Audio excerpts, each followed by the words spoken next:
اور مقصد حیات کے حوالے سے قرآن مجید فرقان حمید میں اللہ جل شانہ نے ارشاد فرمایا الذی خلق الموت والحیات لیبلوکم ایکم احسن عملا وہو العزیز الغفور۔ اور دوسرے مقام پر اللہ تبارک و تعالیٰ نے ارشاد فرمایا وما خلقت الجن والانس الا لیعبدون۔ تو یہ دو آیتیں مقصد حیات کے لیے ہی جو ہے نازل کی گئی ہیں۔ ہمیں سمجھنا چاہیے کہ اللہ تبارک و تعالیٰ نے ارشاد فرمایا واضح طور پر کہ میں نے موت اور زندگی کو اس لیے پیدا کیا ہے تاکہ تمہاری جانچ ہو کہ تم میں سے کس کا عمل بہتر ہے۔ اور اللہ تبارک و تعالیٰ غفور ہے، بخشنے والا ہے، مہربان ہے۔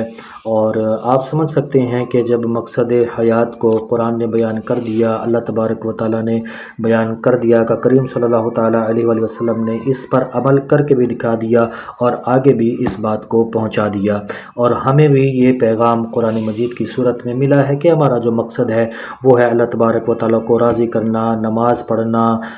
فرض